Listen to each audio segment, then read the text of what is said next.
Ako na nga ang pupudol sa sungay mong kay talim. Hindi mo ako matatalo kahit ano man ang iyong gawin. Nakuwang siyang ikaapat na kawal. Tagapasta ng mga animal kapag kayo ay minabaon. Wag na kayong umangat. Malabanta ka man nakalaglag angas. Baka man tagkampas ng pangas. Tagamatsyag atras na malas. Tanga-tanga ka man lang makataka sa ikalawa. May grupo mo kami sa Antipolo. Makatang Disipulo. Yung Makatang Disipulo po, binuo po yun ng kuya ko. Dati po, sama-sama lang. Tapos, nagsimula po sila magsulat. Tapos, tumatambay po minsan sila sa kanto. Tapos, nakikipag-flip top po sila.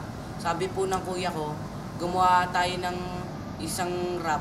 Tapos, yun na po. Kawawa ka naman, pinabayaan ng magulang. Samantalang ako, laging inaalagaan. Kapag kumakain ka ng kanin, sinusubuan. Parang walang kamay, malala pa sa pilay. Kapag sinapak kita, ay sisigaw ka ng aray. Gusto ko po yung buong tema kasi po, naranasan ko na rin po mamatay ng kapatid.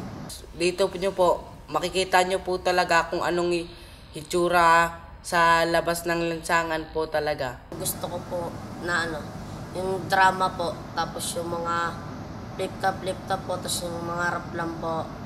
It's battle time! Ito'y matupad. Huwag mamahan mo ina, hindi kaya mapantayan na kahit na ano kayo manan dito sa daigdigan.